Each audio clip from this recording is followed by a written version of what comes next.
दोस्तों, स्वागत है आपका मूवी ज्ञान चैनल में। आज मैं आपके लिए लेकर आया हूं तुलसा किंग सीजन 2।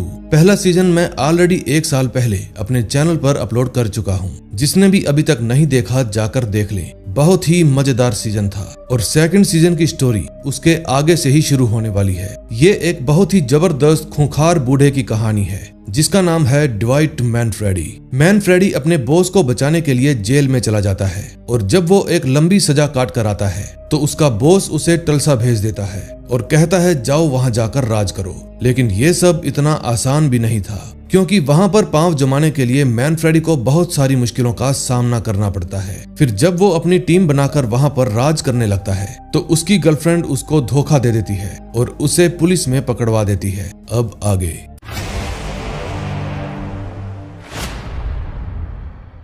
फर्स्ट एपिसोड में हम देखते हैं जब मैनफ्रेडी को जेल में लाया जाता है तो वहां उसका सारा पर्सनल सामान जब्त कर लिया जाता है और उसे एक सेल में डाल दिया जाता है। उस सेल में पहले से ही कैदी मौजूद थे जिसमें एक कैदी मैनफ्रेडी को देखकर गालियां देने लगता है और उसे बहुत बुरा भला कहता है। लेकिन मैनफ्रेडी उसकी किसी भी बात का जवाब दिए बिना चुपचाप हार्लन के पास जाकर बैठ जाता है जिसको दूसरे कैदी ने बहुत ही बुरे तरीके से पीटा था। फिर मैनफ्रेडी उससे बात करने लगता है और पूछता है कि तुम यहाँ पर कैसे आए। हार्लन बताता है कि मैं यहाँ पर एनर्जी स्कैम के मामले में आया हूँ जिसमें मैंने गवर्नमेंट से खेतों में टरबाइन्स लगाने के लिए सब्सिडी ली थी ताकि खेतों में ग्रीन एनर्जी प्रोवाइड करवा सकूं।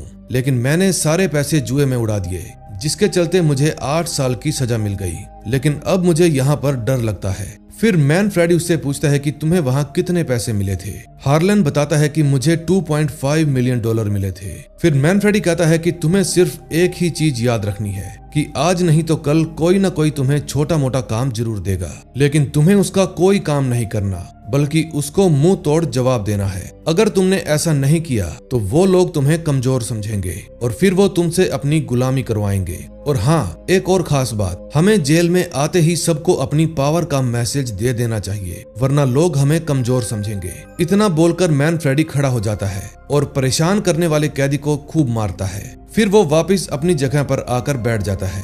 फिर वो हार्लन को कहता है कि अब तुम्हें खुद की जान बचाने के लिए किसी को पैसे देने होंगे, यानी कि मुझे। दूसरी तरफ मैनफ्रेडी की गैंग उसके जेल में जाने से परेशान थी। टीना कहती है ये सब कैसे हुआ। फिर गुडी बताता है कि मैनफ्रेडी किसी को भी अपनी सभी बातें नहीं बताता था। फिर उनका एक साथी बोदी कहता है कि हमें लॉयर चाहिए होगा, लेकिन टीना कहती है अब मुझे होटल जाना है। फिर वो मिच के साथ वहां से चली जाती है, जबकि बाकी लोग ये सोचकर कंफ्यूज थे कि मैनफ्रेडी के बिना अब वो आगे क्या करेंगे। तभी मिच और टीना के जाने के बाद ग्रेस कहती है कि अगर ऑफिसर्स ने मैनफ्रेडी के बारे में इन्वेस्टिगेशन शुरू कर दी तो शायद मैनफ्रेडी ने जो बकर गैंग को मारकर गाड़ दिया था उसका राज भी सबके सामने आ जाएगा और वो कभी भी जेल से बाहर नहीं आ पाएगा और उसके साथ साथ हम भी फंस जाएंगे। लेकिन टाइसन कहता है कि उन लोगों की लाशों को ढूंढने में पुलिस को 7 जन्म लग जाएंगे। फिर गुडी कहता है कि जब तक मैनफ्रेडी बाहर नहीं आता तब तक पूरे बिजनेस को मैं संभालूंगा। लेकिन उसके इस फैसले से कोई भी खुश नहीं था। अब उनमें से कोई भी कुछ कहता उससे पहले ही गुडी कहता है कि चुपचाप बिजनेस की तरफ ध्यान दो और ये सोचो कि कैसे उसको आगे बढ़ाएं। नेक्स्ट डे मैनफ्रेडी जेल से कोर्ट में जाने की तैयारी कर रहा था। कुछ देर बाद कोर्ट में मैनफ्रेडी पर मुकदमा चलाया जाता है जिसमें सामने वाला वकील कहता है कि मैनफ्रेडी एक जाना माना क्रिमिनल है और यहाँ पर वो नशे का बिजनेस करके गुंडागर्दी करता है। जज साहब, उसने ऐसे ऐसे क्राइम किए हैं कि उसको कभी भी बेल नहीं मिलनी चाहिए। फिर मैनफ्रेडी उस वकील को कहता है कि मैं एक बिजनेसमैन हूँ, यहाँ मेरा परिवार भी मौजूद है और अब मैं पूरी तरह से सुधर चुका हूँ। अब क्योंकि मैनफ्रेडी का क्राइम रिकॉर्ड काफी समय से बिल्कुल साफ था इसलिए जज साहब उससे बेल करवाने के लिए $3 मिलियन जमा करवाने को कहते हैं। तभी टीना खड़ी होती है और कहती है कि मैं मैनफ्रेडी की बेटी हूँ और मैं अपनी प्रॉपर्टी को गिरवी रखकर बेल के पैसे भर दूंगी। फिर जज भी इस बात से मान जाता है। तभी कुछ देर बाद मैनफ्रेडी और टीना वहां से निकलकर बाहर आ जाते हैं, लेकिन मैनफ्रेडी के पीछे अब मीडिया वाले पड़ चुके थे। तभी उनमें से एक पूछता है क्या आप पीट की फैमिली के लिए काम करते हो। ये बात सुनकर मैनफ्रेडी भड़क जाता है और बिना कुछ बोले वहां से चला जाता है। दूसरी तरफ एक ऑफिसर स्टेसी को जाकर बताता है कि मैन फ्रेडी जेल से छूट गया है। ये बात सुनकर स्टेसी कहती है कि अब मुझे डर लग रहा है, इसलिए प्लीज मुझे कहीं और ट्रांसफर कर दो। लेकिन ऑफिसर कहता है कि इसमें थोड़ा समय लगेगा और तब तक हम मैन फ्रेडी पर नजर रखेंगे। अगले सीन में हम देखते हैं जेरी नाम का एक आदमी न्यूयॉर्क में चिकी के पास जाता है और बताता है कि तुम्हारे धंधे के बाकी लोग तुमसे डर नहीं रहे। शायद उन्हें लगता है कि तुम अपने पिता के सामने कमजोर हो और मैन फ्रेडी ने भी तुम्हारा साथ छोड़ दिया है। अब तुमको फिर से खुद को साबित करना होगा। फिर चिकी कहता है कि मैंने उन सभी लोगों को हमारी फैमिली से बाहर निकाला है। फिर जेरी कहता है कि तुम्हें बाकी की चीजों पर भी अपना कंट्रोल दिखाना होगा। फिर चिकी जेरी की ये बात मान लेता है, लेकिन वो अंदर से काफी परेशान था। तभी विंस कहता है कि तुम्हारे पिता लोगों को बहुत ही अच्छे से संभालते थे, अब तुम्हें भी कुछ ऐसा ही करना चाहिए। लेकिन ये बात सुनकर चिकी का गुस्सा और भी भड़क जाता है। दूसरी तरफ ऑफिसर्स अब भी मैन फ्रेडी और टाइसन का पीछा कर रहे थे। तभी मैन फ्रेडी टाइसन से उसके पिता के बारे में बात करने लगता है, जो कि टाइसन को मैन फ्रेडी के साथ काम करता देख बिल्कुल भी खुश नहीं थे। तभी उन दोनों की नजर उन ऑफिसर्स पे पड़ती है। टाइसन गाड़ी घुमाकर उनको चकमा दे देता है। तभी हम देखते हैं कि मैन फ्रेडी की पूरी टीम मैन फ्रेडी का बेसब्री से इंतजार कर रही थी। फिर जैसे ही मैन फ्रेडी वहां पर आता है तो सब लोग काफी खुश हो जाते हैं। लेकिन तभी उसकी नजर एक बॉडी बिल्डर पर जाती है। मिच कहता है कि वो मेरा कजन है माइकल, जिसको सब लोग बिग फुट कहकर बुलाते हैं। अब से ये हमारे काम में हेल्प करेगा, क्योंकि हमें भी काफी ताकत की जरूरत है। फिर जब मैन फ्रेडी बिग फुट से मिलता है तो उसको महसूस होता है कि ये काफी शांत किस्म का इंसान है। लेकिन बिग फुट कहता है कि अगर कोई मुझसे ठीक ढंग से बात ना करे या मेरी फैमिली को परेशान करे तो मैं उसकी पिटाई कर देता हूँ, क्योंकि मैं अपनी फैमिली के लिए किसी को भी मार सकता हूँ। ये बात सुनकर मैन फ्रेडी खुश हो जाता है और उसे अपने काम पर रख लेता है। फिर मैन फ्रेडी उन सबको अपने नए प्लान के बारे में बताता है, क्योंकि वो अपना व्यापार और बढ़ाना चाहता था। दरअसल मैन फ्रेडी का प्लान हार्लन के 12.5 मिलियन के विंड फार्म वाले प्रोजेक्ट को पूरा करने का था, ताकि उनको भी फायदा हो। फिर उसकी पूरी टीम ये काम करने के लिए मान जाती है। फिर नेक्स्ट डे मैन फ्रेडी अपने घोड़े को देखने के लिए जाता है, जहां उसकी मुलाकात स्पेंसर से होती है। फिर स्पेंसर बताती है कि आपके घोड़े को केले बहुत पसंद है। लेकिन इतने में वहां पर मार्गरेट भी आ जाती है और बताती है कि कल मेरा एक फंड रेजर इवेंट है और मेरा एक कार्ल नाम का दोस्त इसमें मेरी काफी हेल्प कर रहा है और वो पूरे ओक्लाहोमा का सबसे बड़ा बिजनेसमैन भी है और साथ में वो ऑयल और नशे की भी खेती करता है, जिसमें वो खूब पैसा कमाता है। जब तुम उससे मिलोगे तुम्हें बहुत मजा आएगा। फिर मैन फ्रेडी कहता है कि फिर तो मैं उससे जरूर मिलूंगा। कुछ देर बाद मैन फ्रेडी और टाइसन देखते हैं कि वो ऑफिसर्स फिर से उनका पीछा कर रहे हैं। फिर मैन फ्रेडी कहता है कि गाड़ी को साइड में लगा लो। उनको देखकर ऑफिसर्स भी अपनी गाड़ी रोक देते हैं। फिर मैन फ्रेडी उनको कहता है कि आप लोगों को जाकर टेररिस्ट को पकड़ना चाहिए, लेकिन ऑफिसर्स कहते हैं कि तुम स्टेसी से दूर रहना, वरना तुम्हारे लिए अच्छा नहीं होगा। ये बात सुनकर मैन फ्रेडी चौंक जाता है, क्योंकि स्टेसी अब उससे डर रही थी। फिर रात को जब स्टेसी अपने घर पहुंचती है तो मैन फ्रेडी पहले से ही वहां पर मौजूद था। फिर मैन फ्रेडी स्टेसी को भी बैठने के लिए कहता है। स्टेसी डरती हुई उसके पास जाकर बैठ जाती है और पूछती है, क्या तुम मुझे मारने आए हो? मैन फ्रेडी कहता है, नहीं, मैंने सुना है तुम मुझसे डर रही हो। ये सुनकर मुझे बहुत बुरा लगा। फिर स्टेसी पूछती है कि अगर तुम मुझे मारने ही नहीं आए तो यहाँ क्या करने आए हो? मैन फ्रेडी कहता है, तुम्हारी आंखों में देखने आया हूँ कि क्या सभी प्यार करने वाले लोग यही करते हैं। पिछले कुछ सालों से मैं जेल में था और काफी अकेला था, लेकिन जब मैं बाहर आया तो मुझे तुम मिली। तुमसे मिलकर मुझे जो महसूस हुआ वो आज तक कभी किसी के साथ नहीं हुआ, लेकिन हमारे काम की वजह से हम कभी भी एक नहीं हो सकते थे। फिर भी तुमने अपना काम बहुत ही अच्छे तरीके से किया, इसलिए मैं तुम्हारी और इज्जत करने लगा। लेकिन तुम्हें पता होना चाहिए था कि किसी और ने तुम्हारा इस्तेमाल करके मुझे जेल में भिजवा दिया। फिर इतना कहकर मैन फ्रेडी वहां से चला जाता है। अब मैन फ्रेडी की बातें सुनकर स्टेसी भी काफी हैरान थी। फिर जब मैन फ्रेडी अपनी कार में जाता है तो टाइसन कहता है कि ऑफिसर्स ने कहा था स्टेसी से दूर रहो और तुम तो उसके घर पर ही पहुंच गए। क्या तुम पागल हो गए हो? मैन फ्रेडी कहता है, नहीं, मैं बिल्कुल ठीक हूँ। फिर टाइसन कहता है, तुमने एक आदमी के मुंह में गन डाल दी और उसका मुंह फोड़ दिया और अब तुम बोल रहे हो कि मैं पागल नहीं हूँ। ये बात सुनकर मैन फ्रेडी हंसने लगता है। फिर नेक्स्ट डे वो दोनों बोदी की नई शॉप पर जाते हैं, क्योंकि उसने अब एक नई शॉप कर ली थी जहां बहुत ही बड़े स्तर पर नशे का सामान बेचा जा रहा था। वहां सर्विंग के लिए रोबोट्स रखे गए थे। फिर मैन फ्रेडी को भी माल ऑफर किया जाता है, लेकिन वो कहता है कि मैं होश में रहने के लिए ये सब नहीं करता। फिर जब वो बोदी से मिलता है तो कहता है कि तुमने हमारे बिजनेस का पूरा चेहरा ही बदल दिया। फिर बोदी कहता है कि हमें शॉप खोलने से पहले अपने नियम बदलने पड़े, जो पहले के नियमों से से काफी अलग हैं। जैसे अगर कोई नशा करके बाहर जाकर एक्सीडेंट कर देता है तो वो केस हमारे ऊपर आएगा। मैन फ्रेडी कहता है कि लोगों के बुरे काम की सजा उन्हें ही मिलनी चाहिए, लेकिन बोदी कहता है हाँ, नशेड़ी कहीं भी जाए वो नशेड़ी ही कहलाता है। फिर मैन फ्रेडी कहता है कि मैं तुम्हें कुछ नई चीजें बताता हूँ। अब हम खेती के जरिए विंड फार्म बिजनेस में घुसने वाले हैं। एक आदमी ने गवर्नमेंट के साथ बड़ा स्कैम किया था, अब हम उसका काम पूरा करेंगे और खेती में गवर्नमेंट की हेल्प करेंगे। ये बात सुनकर बोदी समझ जाता है कि मैन फ्रेडी अब नशे की खेती करने की तैयारी में है। फिर वो अपनी टीम को कहता है कि अब तुम सब लोग मुझे रिप्रेजेंट कर रहे हो, क्योंकि अंदर हाई लेवल के बिजनेसमैन होंगे, वहां तुम सबको अच्छे से बिहेव करना है। फिर वो सब लोग अंदर चले जाते हैं। तभी अरमांड अकेला ही आगे बढ़ता है। फिर मैन फ्रेडी अपने बाकी साथियों को कहता है तुम भी जाकर पार्टी में घुल मिल जाओ। फिर वो अरमांड से पूछता है कि तुम इतने परेशान क्यों दिख रहे हो।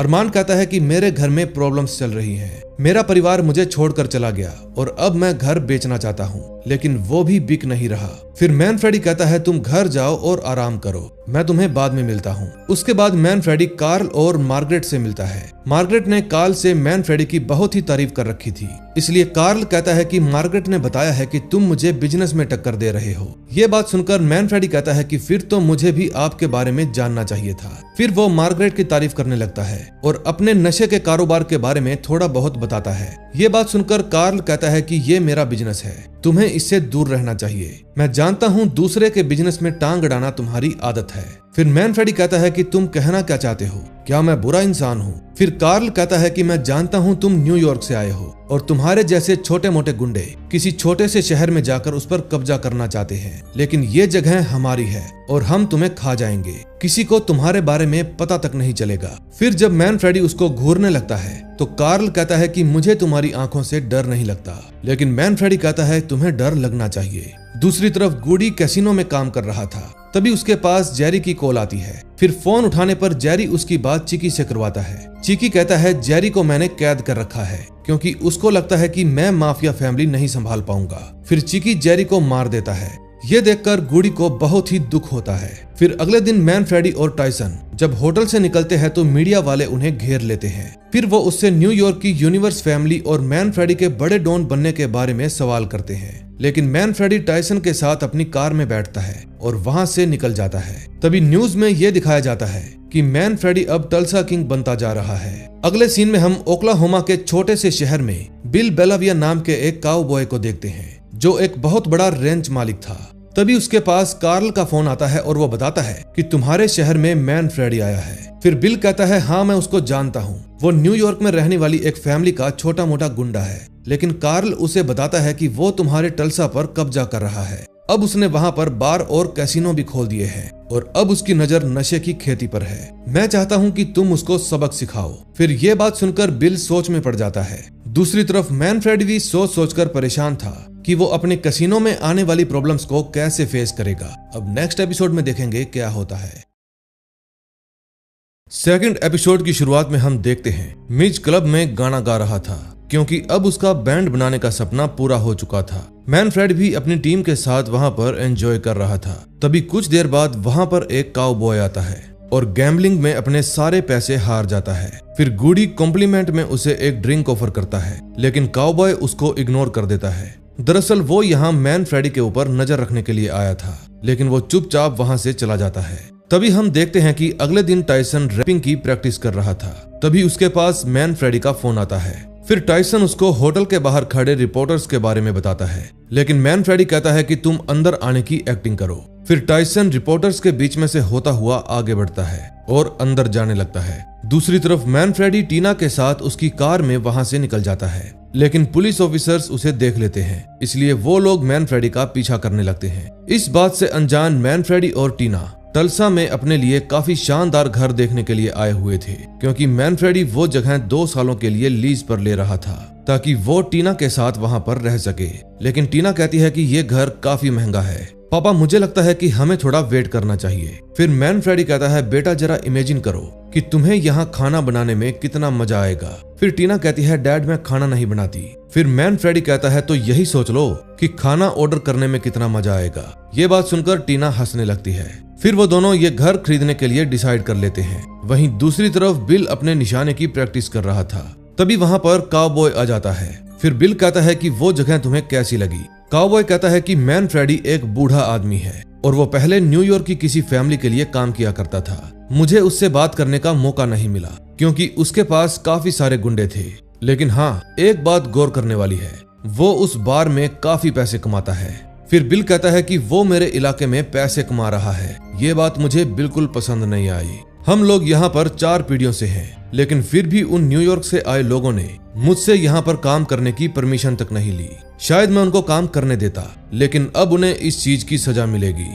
दूसरी तरफ कार्ल अपने ऑफिस में डायलन नाम के एक बहुत बड़े वकील को बुलाता है। कार्ल कहता है कि मैं अपने बिजनेस को संभालने में काफी स्मार्ट हूँ। मुझे किसी भी कंपटीशन का पहले से ही अंदाजा लग जाता है और इस वक्त मैन फ्रेडी मेरा कंपटीशन है। उसको यहाँ पर नहीं होना चाहिए था।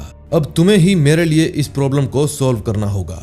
फिर डायलन कहता है कि आप यहाँ के सबसे बड़े नशे के कारोबारी हैं। आपको मैन फ्रेडी जैसा छोटा आदमी कंपटीशन कैसे दे सकता है। फिर कार्ल कहता है कि वो मुझे बिल्कुल भी पसंद नहीं है और यही मेरे लिए काफी बड़ी बात है। बस ये समझ लो कि वो मेरे रास्ते में आ रहा है, इसलिए उसको कैसे हटाना है ये तुम्हें पता है। डायलन कहता है कि मैं इस चीज को पर्सनली संभालूंगा और ये बात सुनकर कार्ल खुश हो जाता है। अगले सीन में हम देखते हैं अरमांड और टाइसन दोनों मिलकर बिजनेस के बारे में बातें कर रहे थे ताकि वो थोड़ा और पैसा कमा सकें और इसी के साथ टाइसन को किसी से बदला भी लेना था। फिर वो दोनों इस काम के लिए फ्रेड और मिच की हेल्प लेने के बारे में सोचते हैं। वहीं दूसरी तरफ टीना मैन फ्रेडी को छोड़कर चली जाती है क्योंकि उसको अपने बच्चों के पास जाना था। फिर मैन फ्रेडी अरमांड से कहता है कि तुमने अभी तक मुझे मेरा हफ्ता नहीं दिया। फिर अरमांड कहता है कि मैं बहुत ही जल्दी पहुंचा दूंगा। तभी हम देखते हैं कि स्पेंसर मैन फ्रेडी के नए घोड़े लेकर आती है जो कि उसको काफी पसंद आते हैं। इतने में मार्गरेट भी वहां पर आ जाती है और कहती है कि तुम बार बार यहाँ क्यों आते हो। मैन फ्रेडी कहता है कि यहाँ पर एक काफी खूबसूरत लड़की है और मैं उसको देखने के लिए ही आता हूँ। फिर मार्गरेट कहती है कि क्या तुम्हें उसे बाहर घुमाने नहीं ले जाना चाहिए। फिर मैन फ्रेडी कहता है कि फिलहाल मैं थोड़ा कोर्ट में बिजी हूँ, लेकिन एक ना एक दिन मैं उसे जरूर लेकर जाऊंगा। फिर मैन फ्रेडी वहां से सीधा कोर्ट में जाता है जहां ओपोनेंट वकील मैन फ्रेडी से सवाल पूछता है कि क्या तुम अपना केस खुद लड़ोगे। मैन फ्रेडी कहता है हाँ, क्योंकि जेल में मेरे पास वकालत करने का काफी समय था, इसलिए मुझे इस चीज का पूरा एक्सपीरियंस है। जज कहता है कि तुम्हें पता है ना कि अगर तुम इस केस को हारे तो तुम्हें 10 साल की सजा होगी। मैन फ्रेडी कहता है जी सर। वहीं ओपोजिशन में डायलन आकर दूसरे वकील को कहता है कि इस केस को मैं लड़ूंगा। फिर जज पूछता है कि आपके जैसा इतना बड़ा वकील इस छोटे से केस में दिलचस्पी क्यों ले रहा है। डायलन कहता है कि मैं सच्चाई के लिए आया हूँ। ये बात सुनकर मैन फ्रेडी धीरे से गाली दे देता है। फिर जज साहब मैन फ्रेडी को कहते हैं क्या बोले तुम। फिर मैन फ्रेडी बात को पलट जाता है और कहता है जज साहब मैंने कहा कि ये काफी ईमानदार वकील है, और फिर वो हंसने लगता है। दूसरी तरफ टीना होटल में मैन फ्रेडी की बहन से मिलने जाती है और बताती है कि डैड यहाँ पर मेरी काफी हेल्प कर रहे हैं, लेकिन अब मुझे डर लगता है कि वो फिर से जेल में ना चले जाएं, और अगर वो जेल गए तो मैं फिर से अकेली रह जाऊंगी। फिर उसकी बुआ कहती है बेटा अब तुम्हें अपनी नई लाइफ की शुरुआत करनी चाहिए। टीना कहती है हाँ, अब मैंने डिसाइड किया है कि अब मैं अपने पापा के बिजनेस में हेल्प करूंगी और यही मेरी नई लाइफ है। फिर उसकी बुआ कहती है क्या मैं भी तुम्हारी इस काम में हेल्प कर सकती हूँ। टीना कहती है जी हाँ, मैं भी यही चाहती थी। तभी हम देखते हैं चिकी और विंस जब अपने बिजनेस के बारे में बात कर रहे थे तो विंस के पास एक अनजान नंबर से बिल का फोन आता है और कहता है कि चिकी को फोन दो। फिर बिल की बातें सुनकर चिकी उस पर भड़क जाता है और कहता है कि मेरे डैड के मर जाने के बाद मुझे दुनिया भर से फोन आए क्योंकि वो न्यूयॉर्क के सबसे बड़े डॉन थे, लेकिन तुमने मुझे फोन तक नहीं किया। तुम्हारी ये हरकत मैं याद रखूंगा। फिर बिल कहता है कि तुम्हें इज्जत की बात करनी है तो मैं तुम्हें बता दूं कि तुमने मेरे इलाके में बिजनेस स्टार्ट किया था और ये काम करने से पहले तुम्हें मेरे पास पैसे भिजवाने चाहिए थे। फिर चिकी कहता है क्या तुम टल्सा की बात कर रहे हो। बिल कहता है हाँ, और तुमने नियमों का उल्लंघन किया है। ये बात सुनकर चिकी कहता है कि मैं तुम्हें 1-2 दिन में सब कुछ पता करके फोन करता हूँ। दूसरी तरफ टल्सा में मैन फ्रेडी अपने काम के बारे में बोदी से बात कर रहा था। बोदी बताता है कि मैंने एक नया ऐप बनाया है जिससे हमें लोगों के बारे में पता चलेगा कि कौन कौन आदमी कौन सी ड्रिंक पीता है और कौन से नशे करता है। ये बात सुनकर मैन फ्रेडी कहता है कि ये ऐप काफी अजीब है। फिर बोदी पूछता है कि तुम विंड फार्म के ऊपर क्या करने वाले हो। फिर मैन फ्रेडी कहता है कि कल मैं इसके लिए एक आदमी से मिलूंगा जिसको इसके बहुत सारे पैसे मिलते हैं। अगले सीन में हम देखते हैं मिच, अरमान, टाइसन और फ्रेड डोनी की कार शॉप में जाते हैं और वहां जाकर कार के नीचे से पंप में से एक पार्ट काटना शुरू कर देते हैं। फिर टाइसन बताता है कि ये पार्ट प्लेटिनम से बना है जिसको कैट कहा जाता है, और इसके हमें बहुत सारे पैसे मिलेंगे। फिर मिच कहता है कि जाकर सभी कारों में से कैट को काट डालो, और ये बात सुनते ही वो लोग यहाँ पर पड़ी सभी कारों में से कैट को निकालने लगते हैं। नेक्स्ट डे मैनफ्रेडी के पास एक ब्रोकर का फोन आता है और वो बताती है कि सर, मैंने पेपर वर्क पूरा कर लिया है और आज रात में चाबी आपकी बेटी को दे दूंगी। मैनफ्रेडी कहता है अच्छी बात है। दूसरी तरफ डोनी एक आदमी को कार दिखा रहा था। फिर जब वो आदमी कार चलाकर देखता है तो उस कार में से आवाजें आनी शुरू हो जाती है। फिर डोनी देखता है कि उस कार में से कैट चुरा ली गई है, और यही नहीं बल्कि उसकी सभी कारों में से कैट चुरा ली गई थी, और इस बात से वो परेशान हो जाता है। दूसरी तरफ मैनफ्रेडी हार्लेन से मिलने के लिए जाता है। हार्लेन उससे मिलकर काफी खुश होता है और बताता है कि मुझे मेरियन की जेल में भेजा जा रहा है। मैनफ्रेडी कहता है कि वो अच्छी जगह नहीं है, लेकिन मैं तुम्हारे लिए एक ऑफर लेकर आया हूँ। मैं तुम्हारे विंड फार्म के प्रोजेक्ट को खरीदना चाहता हूँ। फिर हार्लेन कहता है कि इसके लिए तुम्हें काफी सारे पैसों की जरूरत पड़ेगी, और खाली खरीदने से काम नहीं चलेगा, उसको चलाने के लिए भी तुम्हें बहुत सारे पैसे लगेंगे। मैनफ्रेडी कहता है कि मैं तुम्हें $5 मिलियन दूंगा, और वो पैसे तुम्हारी दूसरी जेल में प्रोडक्शन के लिए काफी काम आएंगे। अब हार्लेन के पास कोई रास्ता नहीं था, इसलिए वो मान जाता है। फिर जाते जाते मैनफ्रेडी उसको सलाह देकर जाता है कि तुम ये पैसे भी जुए में मत हार जाना। फिर मैनफ्रेडी टायसन को लेकर जॉर्ज से मिलने के लिए बैंक में जाता है और कहता है कि तुम्हारे साथ काम करके मुझे बहुत मजा आया, अब हमें $5 मिलियन का लोन चाहिए। फिर जॉर्ज कहता है कि मैं तो सिर्फ $10,000 का ही लोन दे सकता हूँ, आपको मेरी बॉस कैरन से मिलना होगा। फिर मैनफ्रेडी कैरन से मिलकर कहता है कि मुझे $5 मिलियन का लोन चाहिए, क्योंकि मैं विंड फार्म से फ्रेश एनर्जी बनाने का स्टार्टअप करने वाला हूँ। फिर कैरन कहती है सर, हम लोग $3 लाख से ज्यादा लोन नहीं कर सकते। मैनफ्रेडी कहता है इतना भी चलेगा। फिर कैरन उससे काफी सारे पेपर्स और डिटेल मांगती है। मैनफ्रेडी कहता है कि मेरे पास इनमें से कोई भी चीज नहीं है। फिर कैरन उसका लोन करने से मना कर देती है। फिर मैनफ्रेडी बताता है कि मेरे इस प्रोजेक्ट से दुनिया को काफी ज्यादा फायदा होगा, लेकिन कैरन बिना पेपर्स के लोन करने को तैयार ही नहीं थी। फिर मैनफ्रेडी गुस्से में वहां से चला जाता है। फिर जब वो अपने होटल में जाता है तो थोड़ी देर बाद उससे उसकी बहन जोआना मिलने आती है।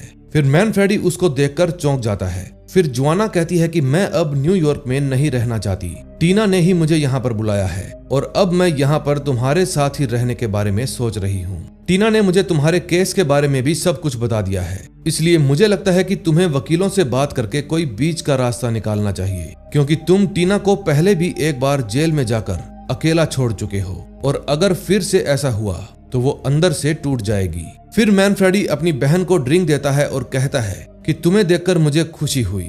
फिर मैनफ्रेडी वहां से निकलकर मिच के पास जाता है और उसके साथ खाना खाने लगता है। तभी पीछे से डोनी आकर बताता है कि सर, किसी ने मेरी शॉप में घुसकर हर कार में से कैट चुरा ली है। डोनी को पता था कि ये काम किसका है, लेकिन फिर भी वो उन पर इल्जाम नहीं लगाता और कहता है कि पुलिस कुछ भी नहीं कर रही, इंश्योरेंस के पैसे आने में भी समय लगेगा। फिर मैनफ्रेडी कहता है कि तुम्हें प्रोडक्शन की जरूरत होगी, तुम एक काम करो, 2 कार मेरी बेटी और बहन को दे दो और बदले में मैं चोरों को ढूंढकर तुम्हारे आधे कैट तुम्हारे पास वापस भिजवा दूंगा, और इसी के साथ तुम्हारी शॉप की रखवाली के लिए कुत्ते भी भिजवा दूंगा।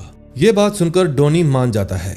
फिर वो मिच को उसे आधी कैट वापस देने के लिए कहता है, लेकिन मिच कहता है कि हमने काफी मेहनत की है। मैनफ्रेडी कहता है कि वो बुरा आदमी नहीं है, प्लीज उसे वापस कर दो। फिर मैनफ्रेडी वहां से निकलकर डायलन के पास जाता है और कहता है कि हमें अपनी डील कोर्ट के बाहर करनी चाहिए। फिर डायलन उससे ऑफर पूछता है। मैनफ्रेडी कहता है कि $1,000 का फाइन और कुछ घंटों की कम्युनिटी सर्विस, लेकिन मैं जेल में नहीं जाऊंगा। डायलन कहता है कि तुम मुझसे सौदा करने की हालत में नहीं हो। मैनफ्रेडी कहता है ये कोई बड़ा केस नहीं है, ये बात तुम भी जानते हो। तभी डायलन के पास उसके घर से फोन आता है। तभी मैनफ्रेडी की नजर डायलन के ऑफिस में पड़े कार्ल के पर्सनल फोन और उसके कुछ पेपर्स पर पड़ती है, जिनको देखकर वो समझ जाता है कि डायलन को कार्ल ने ही भेजा होगा। फिर मैनफ्रेडी उससे पूछता है कि तुम ये केस मेरे खिलाफ सब्सिडी के लिए लड़ रहे हो या फिर तुम्हें किसी ने मेरे खिलाफ लड़ने के लिए कहा है। फिर डायलन कहता है कि हम सभी को किसी न किसी को जवाब देना पड़ता है, इसलिए मेरे पास तुम्हें जेल में भिजवाने के अलावा कोई भी दूसरा रास्ता नहीं है। वहीं दूसरी तरफ मिच डोनी से मिलता है और कहता है कि मैंने चोरों से तुम्हारे आधे कैट्स तो हासिल कर लिए हैं, कोशिश करूंगा बाकी के भी मिल जाए। लेकिन डोनी इस बात से ज्यादा खुश नहीं था। फिर वो पूछता है तुम्हें वो चोर कहाँ मिले। मिच कहता है कि वो तो मैं तुम्हें नहीं बता सकता क्योंकि वो काफी खतरनाक है। फिर वो डोनी की एक्टिंग की तारीफ करता है, जिसके कारण डोनी खुश हो जाता है। फिर मिच डोनी से एक कार के बारे में पूछता है। डोनी कहता है कि मैं अपनी वाइफ के साथ कुछ समय बाद फ्लोरिडा शिफ्ट होने के बारे में सोच रहा हूँ। अगर मैं वहां गया तब मैं इसको बेचने के बारे में सोचूंगा। फिर मिच वहां से चला जाता है। तभी हम देखते हैं कि रात को बोदी के क्लब में जोरों शोरों से धंधा चल रहा था, जहां पर काफी सारे लोग नशे का सामान खरीद रहे थे। तभी मैन फ्रेडी जोआना को लेकर वहां पर आता है और बताता है कि यहाँ पर कोकीन लीगल है। और ये बात सुनकर जोआना चौंक जाती है। फिर वो उस जगह की तारीफ करने लगती है। फिर जोआना के लिए वहां पर कई सारी नशे की चीजें मंगवाई जाती है जो उसे काफी पसंद आती है। अब मैन फ्रेडी अपनी बहन को देखकर बहुत खुश हो जाता है। कुछ देर बाद जब मैन फ्रेडी अपना काम कर रहा था, तभी उसके पास एक एम्प्लॉय आती है और कहती है, सर बाहर चलिए, आपको कुछ दिखाना है जिसको देखकर आपको बहुत मजा आएगा। हमारे यहाँ जेली रोल नाम का एक काफी बड़ा सिंगर आया है। मैन फ्रेडी कहता है कि मैंने तो इसका नाम पहले कभी नहीं सुना। तभी जेली रोल मैन फ्रेडी से मिलता है, जो कि असल दुनिया में भी एक पॉप स्टार है। जेली रोल कहता है कि ये जगह मुझे काफी पसंद आई और कल मेरे कॉन्सर्ट के बाद तुम वहां अपना सामान बेचने के लिए भेज सकते हो। मैन फ्रेडी इस बात के लिए मान जाता है। फिर जब जेली रोल सभी को गाना सुनाता है तो मैन फ्रेडी उसकी तारीफ करता है। मैन फ्रेडी को खुश देखकर उसके एम्प्लॉय भी काफी खुश थे। फिर मैन फ्रेडी टाइसन को अपने साथ लेकर होटल की तरफ जाने लगता है और देखता है कि वो रिपोर्टर्स अभी भी होटल के बाहर ही मौजूद हैं। फिर मैन फ्रेडी कहता है कि अब मैं परेशान हो गया, प्लीज तुम मुझे दूसरे होटल में लेकर चलो। लेकिन टाइसन कहता है, सर आप मेरे घर चलो। फिर नेक्स्ट डे टाइसन की मॉम मैन फ्रेडी को उठाती है क्योंकि वो रात भर टाइसन की बहन के कमरे में ही सोया हुआ था। फिर वो खाना खाने के लिए रूम से बाहर आता है, जहां पर टाइसन के डैड भी मौजूद थे। फिर मैन फ्रेडी उनका शुक्रिया करता है क्योंकि उन्होंने रात को मैन फ्रेडी को इस घर में रुकने की परमिशन दी। फिर टाइसन के डैड कहते हैं कि मैंने न्यूज सुनी, तुम अब काफी बड़े बनते जा रहे हो। लेकिन मैन फ्रेडी कहता है कि न्यूज में दिखाई हुई सभी बातें सच नहीं होती। फिर टाइसन के डैड के जाने के बाद मैन फ्रेडी न्यूज़पेपर पढ़ता है, जिसमें खबर छपी हुई थी कि चाइनीज माफिया भी अमेरिका में घुसकर धीरे धीरे नशे के कारोबार में अपने पांव जमा रहे हैं। और मैन फ्रेडी को ये बात बिल्कुल भी पसंद नहीं आती। अगले सीन में हम देखते हैं गुडी जब बार में बैठा हुआ था तो उसके पास चिकी का फोन आता है। चिकी कहता है कि जेरी मेरा बहुत ही खास दोस्त था, लेकिन फिर भी मुझे उसे मारना पड़ा क्योंकि उसको मारने के पीछे मेरे कुछ पर्सनल रीजन थे। अब तुमने भी मुझे धोखा दिया, इसलिए चीजें बदल गई हैं। तुमने कंसास सिटी में बिल का नाम तो सुना ही होगा, जो कि बहुत ही खतरनाक है। वो टल्सा में मैन फ्रेडी के बिजनेस करने से बिल्कुल भी खुश नहीं है। फिर गुडी कहता है कि वो हमारा कुछ नहीं बिगाड़ पाएगा, इसलिए तुम्हें टेंशन लेने की कोई जरूरत नहीं। फिर चिकी कहता है, तुम मेरी बात सुनो, हमें बिल से डील करनी होगी, लेकिन मैं चाहता हूं कि तुम मेरी इस काम में हेल्प करो और टल्सा मेरे हवाले कर दो। गुडी कहता है कि बदले में मुझे क्या मिलेगा। चिकी कहता है, बदले में तुम जिंदा रहोगे और मैन फ्रेडी के जाने के बाद तुम टल्सा पर राज करोगे। अगर ये काम हो गया तो हम बिल को भी उसका हिस्सा देंगे, ताकि उसको हमारे काम से बिल्कुल भी ऐतराज ना हो। फिर ये बात सुनकर गुडी फोन काट देता है। अब नेक्स्ट एपिसोड में देखेंगे क्या होता है। थर्ड एपिसोड में हम देखते हैं मैन फ्रेडी अपने दोस्तों के सामने कोर्ट में बयान देने की प्रैक्टिस कर रहा था, ताकि कोर्ट में बयान देते वक्त उससे कोई गलती ना हो। सभी को उसकी स्पीच पसंद आती है। फिर बोदी कहता है कि अगर आप नॉन गिल्टी प्रूव हो गए तो आपके सारे चार्ज हट जाएंगे, लेकिन इसका मतलब ये नहीं कि आप इनोसेंट हो। दूसरी तरफ मिच और गुडी जब एक साथ थे तो गुडी के पास चिकी का फोन आता है। चिकी कहता है कि बिल तुमसे मिलने आ रहा है, इसलिए ध्यान रखना कि वो मैन फ्रेडी से मिलकर उससे क्या बात करता है। तुम्हें जो कुछ भी पता चले तुम मुझे बताओगे, ताकि हम मैन फ्रेडी के बिजनेस पर कब्जा कर सकें। फिर गुडी ठीक है बोलकर फोन काट देता है। फिर मिच उससे पूछता है कि किसका फोन था। गुडी कहता है, ऐसे ही किसी कंपनी वाले का फोन था, साले परेशान करते रहते हैं। दूसरी तरफ अरमांड की पत्नी क्लारा अरमांड से डिवोर्स लेना चाहती थी। क्लारा की वकील कहती है कि तुम अपने बच्चों को सिर्फ वीकेंड पर ही मिल सकते हो, वो भी क्लारा के सामने। ये बात सुनकर अरमांड क्लारा को कहता है कि तुम मेरे घर पर रहती हो और मुझसे पैसे भी लेती हो,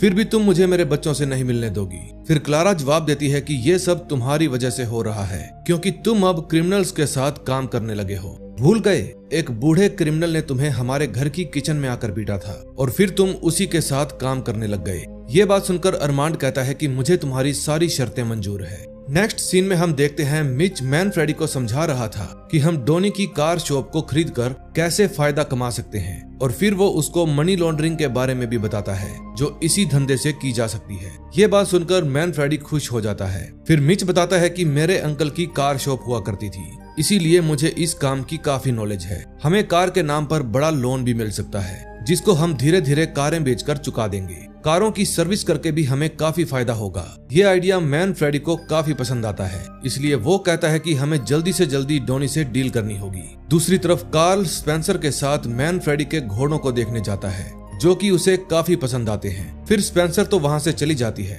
लेकिन तभी वहाँ पर मार्गरेट आ जाती है।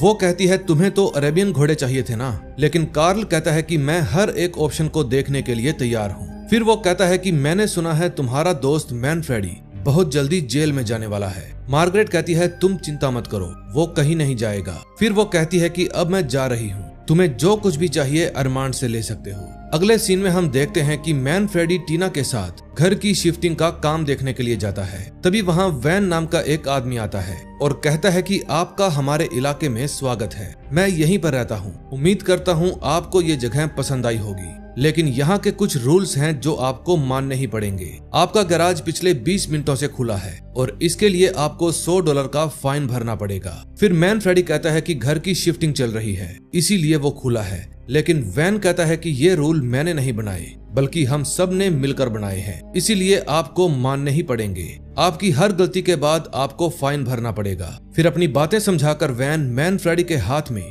फाइन स्लिप थमाकर चला जाता है। नेक्स्ट डे जब मैन फ्रेडी घर से निकलता है तो घर के बाहर उसे टाइसन मिलता है। इतने में वहाँ पर वैन भी आ जाता है और कहता है कि आपके कचरे के डिब्बे के साथ प्लास्टिक का बॉक्स भी पड़ा है और उसका ढक्कन भी खुला हुआ है, इसके लिए तुम्हें $150 का फाइन लगेगा। उसका एटीट्यूड देखकर मैन फ्रेडी और टाइसन दोनों ही चौंक जाते हैं। फिर टाइसन कहता है इसका तो गेम बजाना पड़ेगा, लेकिन मैन फ्रेडी कहता है जाने दो इसको। दूसरी तरफ कार्ल अरमांड को मिलने के लिए बुलाता है और कहता है कि तुम मैन फ्रेडी के साथ फंड रेजर में भी आए थे ना, क्या तुम भी न्यूयॉर्क से आए हो? शायद तुम उसके दोस्त होगे। लेकिन अरमांड कहता है कि मैं उसका दोस्त नहीं हूँ, बल्कि मैं कभी कभी उसके लिए काम करता हूँ। मेरी फैमिली में मनी प्रॉब्लम चल रही है, जिसके कारण मेरा खर्चा जरूरत से ज्यादा बढ़ गया। इसी वजह से मुझे पैसे कमाने के लिए ज्यादा काम करना पड़ता है। फिर कार्ल कहता है कि जब मैंने ये बिजनेस शुरू किया तो मैंने भी काफी मेहनत की थी और मेरे पास अच्छे दोस्त भी थे जिन्होंने मेरी हेल्प की। अरमांड कहता है कि मेहनत तो मैं भी करता हूँ, बस मुझे किसी बड़े मौके की तलाश है। फिर कार्ल उसे भड़काने की कोशिश करता है और कहता है कि मुझे लगता है कि मैन फ्रेडी तुम्हें तुम्हारी मेहनत के सही पैसे नहीं देता। अरमांड कहता है कि मुझे इसके बारे में कोई बात नहीं करनी। फिर वो पूछता है कि क्या आपने मुझे मैन फ्रेडी से दुश्मनी करने के लिए बुलाया है? कार्ल कहता है नहीं, बस मैं तो तुम्हारी हेल्प करना चाहता था। फिर वो अरमांड को $30,000 देता है और कहता है इसे रख लो, जब मुझे तुम्हारी हेल्प की जरूरत होगी तो तुम भी मेरी हेल्प कर देना। अगले सीन में हम देखते हैं कोर्ट में मैन फ्रेडी की सुनवाई चल रही थी।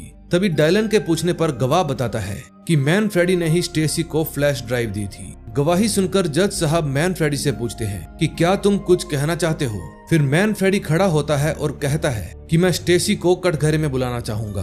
फिर जब स्टेसी वहां आती है तो बाइबल पर हाथ रखकर कसम खाती है कि मैं जो कुछ भी कहूंगी सच कहूंगी। फिर मैन फ्रेडी पूछता है कि स्टेसी हम पहली बार कब मिले थे? स्टेसी कहती है कि हम दोनों एक बार में मिले थे जहां मैं अपने दोस्तों के साथ बैचलर पार्टी करने गई थी। फिर मैंने ही पहली बार तुमसे बात करी और तुम मुझे वहां से स्ट्रिप क्लब लेकर गए। वहां पर हमने काफी मजे किए। फिर हम एक होटल में गए और वहां भी हमने रात भर एंजॉय किया। फिर मैन फ्रेडी कहता है कि मजे करने के बाद तुमने सुबह मुझसे कहा कि मैं 75 साल का बूढ़ा हूँ और हम दोनों की एज में काफी गैप है। क्या उस दिन के बाद हम दोबारा कभी मिले? स्टेसी कहती है जिस दिन तुम पर हमला हुआ था हम तब मिले थे। फिर मैन फ्रेडी कहता है कि उसके बाद हम फिर से सोए और तुमने मुझे एक ऐसी इन्फॉर्मेशन दी जिससे तुम्हारी जॉब खतरे में आ सकती थी, लेकिन फिर भी तुमने मुझे बचाने के लिए ऐसा किया। मेरी वजह से तुमने गोली भी खाई। अब कोई मेरे लिए गोली खाए और मैं उसको अपनी तरफ से कुछ गिफ्ट दूं तो वो मेरा थैंक यू कहने का तरीका है। फिर मैन फ्रेडी कहता है कि जज साहब स्टेसी ने मेरी जान बचाई और मैंने बदले में उसको गिफ्ट दिया, इसलिए ये बिल्कुल भी साबित नहीं होता कि मैंने उसको रिश्वत दी। ये बात कहकर मैन फ्रेडी बैठ जाता है। फिर जज साहब दोनों को अपने क्लोजिंग स्टेटमेंट तैयार करने के लिए कहते हैं और थोड़ी देर बाद फिर से आने के लिए कहते हैं। फिर जब स्टेसी मैन फ्रेडी से मिलती है तो कहती है कि तुम एक अच्छे वकील बन सकते हो। फिर वो बताती है कि मुझे अलास्का में ट्रांसफर कर दिया गया है, ये तो होना ही था, लेकिन मैं तुम्हारे लिए खुश हूँ। लेकिन मैन फ्रेडी कहता है कि मैं तुम्हारे लिए खुश नहीं हूँ। ये बात सुनकर स्टेसी नाराज होकर वहाँ से चली जाती है। तभी मैन फ्रेडी के पास गुडी का फोन आता है और कहता है कि हमसे मिलने के लिए ओक्लाहोमा का डॉन आया है, बिल। फिर मैन फ्रेडी वहाँ से सीधा अपने क्लब में जाता है और बिल से मिलता है। बिल कहता है कि मैंने तुम्हारे बारे में काफी सुना है, तुम पर केस भी चल रहे हैं, क्या मैं जान सकता हूँ कि तुम यहाँ क्या करने आए हो? फिर मैन फ्रेडी कहता है कि मुझे यहाँ पर पीट इनवर्नीज ने भेजा था। बिल कहता है भेजा होगा, लेकिन क्या उसने ये नहीं बताया कि ये मेरा इलाका है? मैन फ्रेडी कहता है नहीं बताया। फिर बिल बताता है कि तुम्हें इतिहास पता होना चाहिए था। आज से 100 साल पहले जू और पीट ने इस शहर की शुरुआत की थी, जो कि मेरे दादाजी के लिए ही काम करते थे। तभी से शिकागो से लेकर वेगास तक पूरा इलाका मेरे परिवार के अंडर आता है। फिर मैन फ्रेडी कहता है कि जगह उसकी होती है जिसके अंदर उसे लेने का दम हो, और मेरे अंदर वो दम है, इसीलिए तुलसा का किंग अब मैं हूँ। फिर बिल कहता है कि मैं तुमसे बहस करने के लिए नहीं आया, तुम काफी स्मार्ट हो, तुम्हें पता होना चाहिए था कि इस काम में मेरा भी हक बनता है, इसलिए मुझे तुम्हारे काम में से अपना हिस्सा चाहिए। फिर मैन फ्रेडी कहता है कि अब तक तुम्हें इस इलाके के होने ना होने से कोई फर्क नहीं पड़ता था, लेकिन जब तुम्हें पता चला कि मैं यहाँ पर पैसे कमा रहा हूँ तो तुम यहाँ अपना हिस्सा लेने के लिए आ गए। अब मैं चाहता हूँ कि तुम जैसा बड़ा आदमी मेरे जैसी छोटी मछली को यहाँ पर काम करने के लिए अकेला छोड़ दे। फिर बिल उसको धमकी देते हुए कहता है, लगता है मुझे चीकी से ही बात करनी होगी।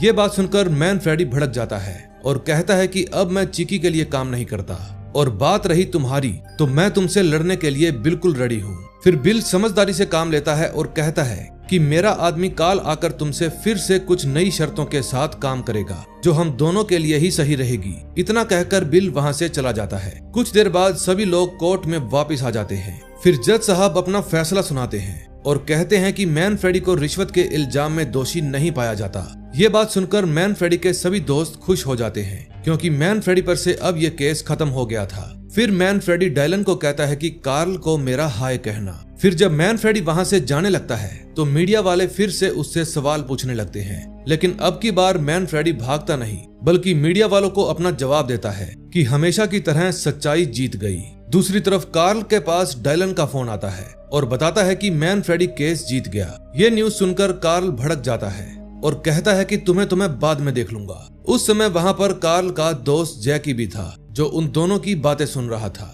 दूसरी तरफ गुडी के पास चिकी का फोन आता है और वो बताता है कि मैन फ्रेडी ने हमारी डील फिर से नहीं मानी, इसलिए रात को तुम्हारे पास बिल का आदमी काल आएगा, तुम्हें उसको मैन फ्रेडी के पास लेकर जाना होगा, फिर वो मैन फ्रेडी को वहीं पर खत्म कर देगा। ये बात सुनकर गुडी उसे समझाता है कि तुम्हें ऐसा नहीं करना चाहिए, लेकिन चिकी कहता है कि बिल के साथ हमने भी मैन फ्रेडी को बार बार बचने का मौका दिया था, लेकिन वो खुद ही जिंदा नहीं रहना चाहता।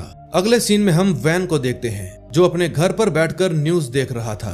तभी न्यूज में उसे पता चलता है कि उसका पड़ोसी मैन फ्रेडी एक बहुत बड़ा माफिया है और उसके ऊपर मर्डर के भी इल्जाम है। ये न्यूज सुनकर वैन की फट जाती है। फिर वो मैन फ्रेडी के घर पर जाता है और कहता है, मैन फ्रेडी भाई, आप यहाँ पर नए आए हो और मैं फोकट में आपके ऊपर फाइन पर फाइन लगाता गया। अब आपको फाइन भरने की कोई जरूरत नहीं। मुझे पता है यहाँ के रूल्स काफी बकवास हैं, आपको रूल्स फॉलो करने की भी कोई जरूरत नहीं। फिर मैन फ्रेडी उसको थैंक यू कहता है और हंसने लगता है। तभी हम देखते हैं कि रात को मिच अपने क्लब में गाना गा रहा था। सब लोग उसके सॉन्ग को काफी इंजॉय करते हैं। मैन फ्रेडी की केस जीतने की खुशी में उसके सब दोस्त भी काफी खुश थे। फिर मार्गरेट मैन फ्रेडी को डांस करने के लिए पूछती है, लेकिन इतने में वहाँ पर गुडी आ जाता है और कहता है कि बिल का आदमी काल आया है, वो तुमसे कुछ बात करने के लिए ही आया है। उस समय मैन फ्रेडी के चेहरे पर परेशानी साफ साफ झलक रही थी। फिर जोआना पूछती है, सब कुछ ठीक तो है ना? फिर मैन फ्रेडी कहता है कि मैं एक आदमी से डील करने के लिए जा रहा हूँ। फिर वहाँ से बाहर जाने से पहले मैन फ्रेडी बिग फुट को इशारा करता है कि मैं बाहर जा रहा हूँ। फिर मैन फ्रेडी वहाँ से बाहर जाता है तो काल और गुडी वहाँ पर बात कर रहे थे। काल कहता है कि बिल ने तुम्हारे लिए संदेशा भेजा है, और इतना कहकर वो उस पर चाकू से हमला करने लगता है, लेकिन तभी पीछे से बिग फुट आ जाता है और उसको पकड़ लेता है। फिर गुडी उसको अपने चाकू से मार मार के खत्म कर देता है। मैन फ्रेडी कहता है कि इसको ठिकाने लगा दो, लेकिन इतने में टाइसन वहाँ पर आ जाता है और कहता है ये काम मैं कर लूंगा। फिर मैन फ्रेडी वहाँ से वापस अंदर जाता है। तभी मार्गरेट उसको देखकर काफी खुश हो जाती है। फिर वो उसके चेहरे से खून के दाग साफ करती है और उसके बाद वो दोनों डांस करने लगते हैं। ये सब देखकर जोआना भी काफी चौंक जाती है। फिर next day man Freddy Margaret के घर से बाहर निकलता है, जिनको देखकर साफ साफ पता चल रहा था कि इन दोनों में काफी नजदीकियां बढ़ गई है। अगले सीन में हम देखते हैं बिल जब अपने घर पर जाता है तो घर के बाहर प्लास्टिक में लिपटी हुई अपने आदमी की लाश को देखकर वो काफी ज्यादा भड़क जाता है। अब नेक्स्ट एपिसोड में देखेंगे क्या होता है। 4th एपिसोड में हम देखते हैं कि लाश को ठिकाने लगाने के बाद बिगफूट टाइसन को उसके घर छोड़ देता है, लेकिन टाइसन थोड़ा डरा हुआ था क्योंकि उसने पहली बार किसी को ठिकाने लगाया था। उस समय टाइसन के कपड़ों पर खून भी लगा हुआ था, जिस वजह से वो छुपते छुपाते घर में घुस जाता है। कुछ देर बाद बिगफूट आकर मैन फ्रेडी से मिलता है और कहता है कि सब कुछ ठीक से हो गया, टाइसन भी अच्छे से सीख रहा है। फिर मैन फ्रेडी भी अपने घर में आ जाता है, लेकिन जोआना भी उसकी तरह रात भर से सोई नहीं थी।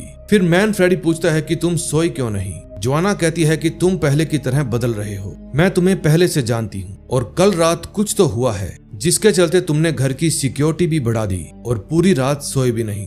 क्या हमारी जान खतरे में है? मैन फ्रेडी कहता है कि कनास सिटी से एक आदमी ने मुझे मारने के लिए एक गुंडे को भेजा था। जोआना पूछती है ऐसा क्यों? फिर मैन फ्रेडी बताता है कि उसे हमारे बिजनेस में से हिस्सा चाहिए। ये बात सुनकर जोआना समझ जाती है कि वो और कोई नहीं बल्कि तुलसा का पुराना माफिया होगा। फिर जोआना कहती है कि तुमने उसके एक आदमी को मार डाला और अब वो बदला लेने के लिए अपने और आदमी भेजेगा, जिससे हम सभी की जान खतरे में पड़ गई। फिर मैन फ्रेडी दुखी होकर कहता है कि मुझे क्या करना है मैं इस बारे में सोचूंगा। दूसरी तरफ हम टाइसन को देखते हैं जो कि घर से निकल ही रहा था कि बाहर उसको अपने पिता मिल जाते हैं जो कि कार को ठीक कर रहे थे।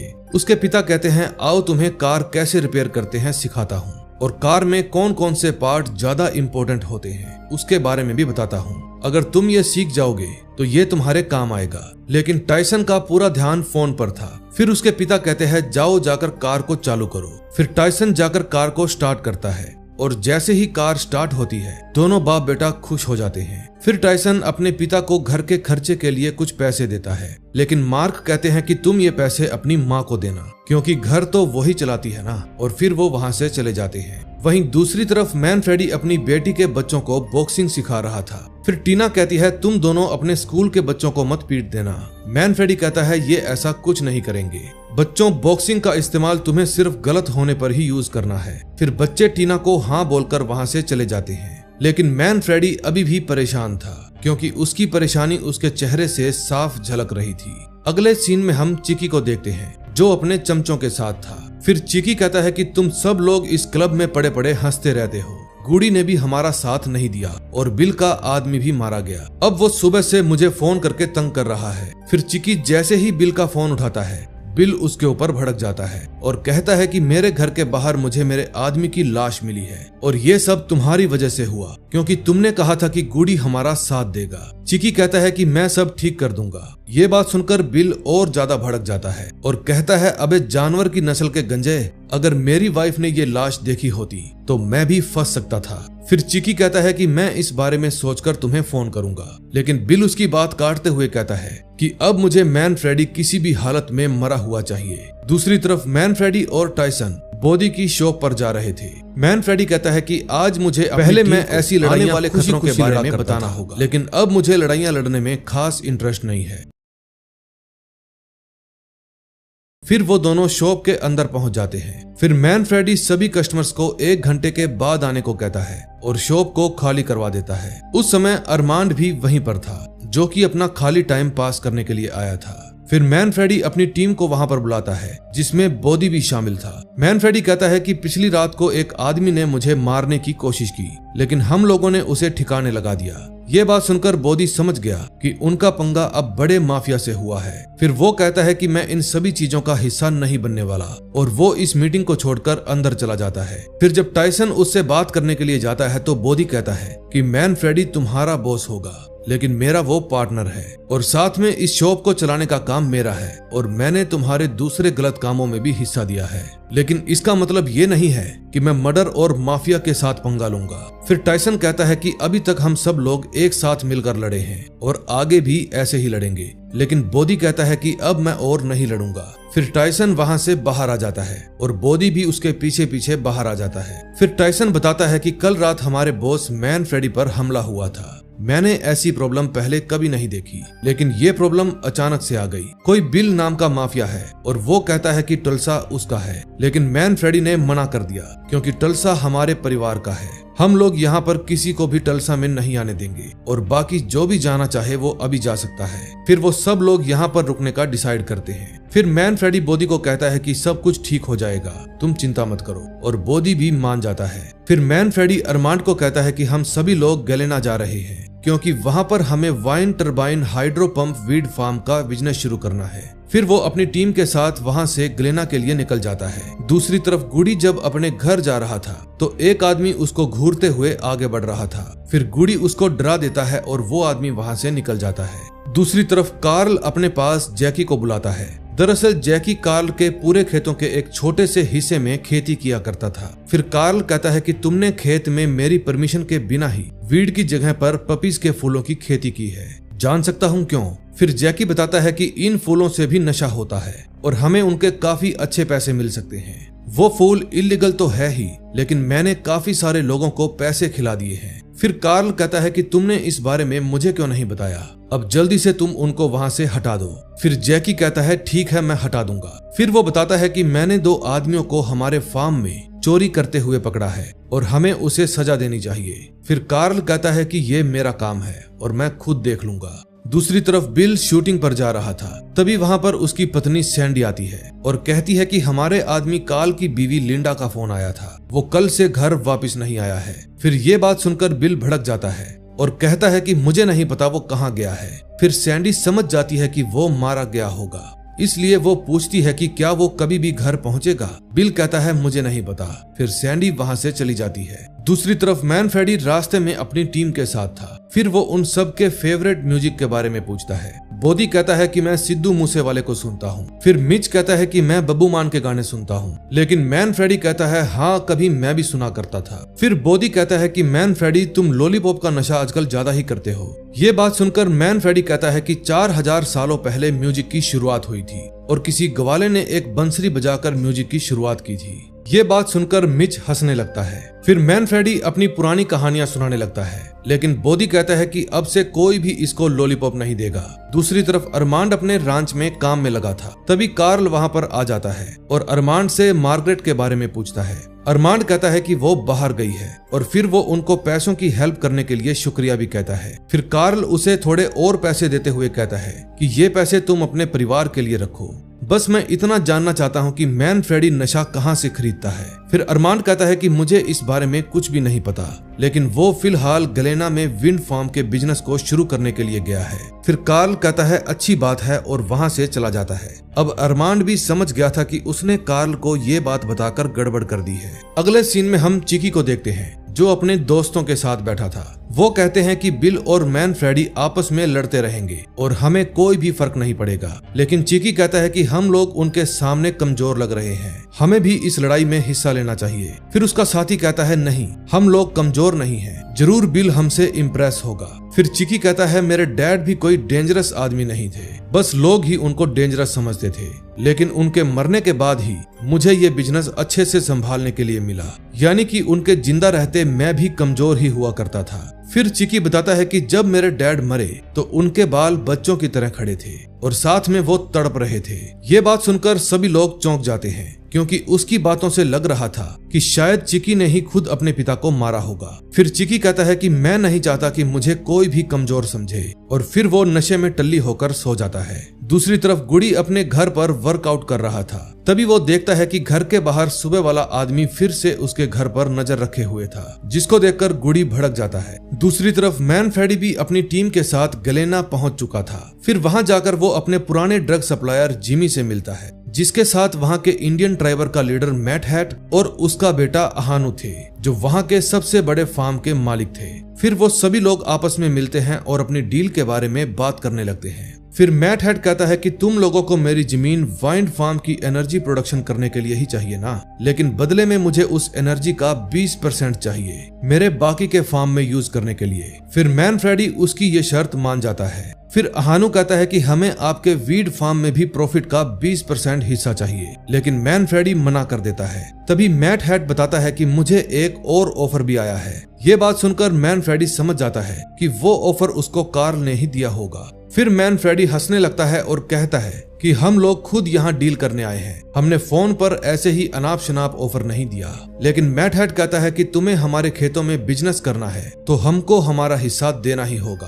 तभी अहानू मैन फ्रेडी को धमकाने लगता है, लेकिन मैन फ्रेडी कहता है कि एक बार हमें अपनी अपनी टीम से भी पूछ लेना चाहिए। फिर वो दोनों अपने अपने ग्रुप से बात करने लगते हैं। तभी बोधी कैलकुलेशन करके बताता है कि हमें इस चीज में फायदा तो होगा, लेकिन शुरुआत में हमें कोई खास फायदा नहीं होगा और अच्छे से बिजनेस चलाने में कम से कम 2 साल तो लग ही जाएंगे। फिर अपनी टीम से बात करने के बाद वो दोबारा मिलते हैं। फिर अहानू मैन फ्रेडी से बदतमीजी से बात करने के लिए माफी मांगता है। मैन फ्रेडी कहता है कोई बात नहीं, आप लोगों ने 20% हिस्सा मांगा है ना, तो शुरुआत में मैं आपको 10% हिस्सा दूंगा और इसके बाद हर साल 2% बढ़ाकर अगले 5 सालों में 20% कर दूंगा। तब तक हमारा पूरा बिजनेस भी अच्छे से चलने लगेगा। मैट हेड मैन फ्रेडी की ये शर्त मान जाता है। फिर मैट हेड कहता है कि हमें टरबाइन्स मशीन को चलाने के लिए पहले उसको ठीक करना होगा, जिसके लिए हमें गवर्नमेंट से 2.5 मिलियन का लोन लेना होगा ताकि हम उन मशीनों को ठीक कर सके। फिर मैन फ्रेडी खुशी खुशी मान जाता है। वहीं दूसरी तरफ वो आदमी जो अब तक गुड़ी का पीछा कर रहा था, वो जैसे ही गुड़ी के घर के नीचे अपनी कार की डिग्गी खोलने जाता है तो गुड़ी उसे पकड़ लेता है और पूछता है कि तुम्हें बिल ने भेजा है क्या।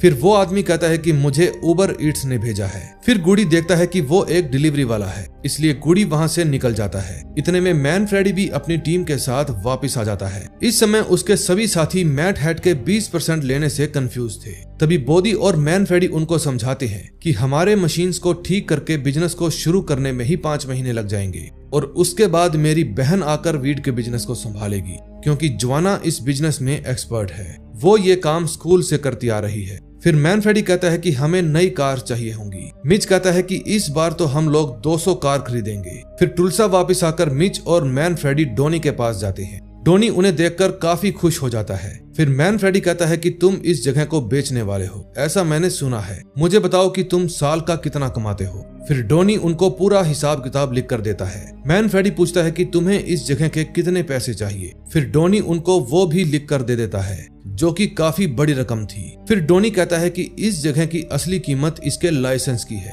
जिसके चलते तुम पूरे देश में कहीं पर भी 200 स्टोर खोल सकते हो। ये बात जानकर मैन फ्रेडी और मिच दोनों ही चौंक जाते हैं। फिर वो दोनों डोनी की डील को समझते हैं और 1 साल यहाँ पर रुकने के बाद इस लाइसेंस को मिच के नाम पर ट्रांसफर करने के लिए कहते हैं। फिर मैन फ्रेडी कहता है कि क्या तुम इस शक्ल के आदमी से कार खरीदोगे। ये बात सुनकर मिच हंसने लगता है और डोनी मान जाता है। अगले सीन में हम चिकी को देखते हैं, जिसका फोन बज रहा था। फिर विंस देखता है कि चिकी नशे में सोया हुआ है, इसलिए वो चिकी का फोन खुद उठा लेता है। दरअसल वो फोन बिल का था। फिर विंस कहता है कि चिकी इस समय नशे में सोया हुआ है। फिर बिल कहता है कि तुम्हारा बॉस मुझे कोई डील ऑफर करने वाला था, लेकिन विंस कहता है कि ये सब तुम्हारी गलती के चलते हुआ है। बिल कहता है कि तुम्हारे आदमी ने धोखा दिया, जिसके कारण मेरा एक आदमी मारा गया, लेकिन विंस कहता है कि मेरे पास एक और प्लान है, मैं तुम्हें इस बारे में बताने के लिए जल्दी ही फोन करूंगा। और इतना कहकर वो फोन काट देता है। अगले सीन में हम कार्ल और जैकी को देखते हैं। कार्ल कहता है कि मैंने काफी सोचा,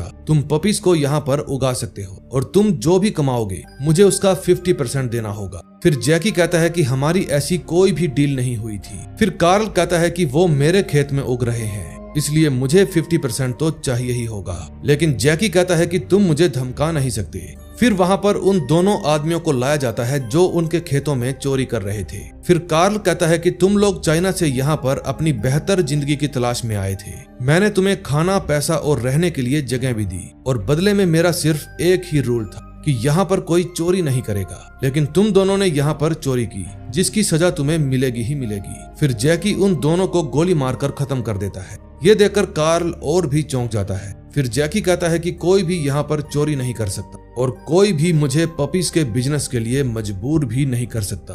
ये उसकी कार्ल को इनडायरेक्टली धमकी थी और फिर वो वहां से चला जाता है। अब इस बात से एक बात तो साफ हो गई थी कि जैकी कार्ल से भी ज्यादा खतरनाक आदमी है। अब नेक्स्ट एपिसोड में देखेंगे क्या होता है।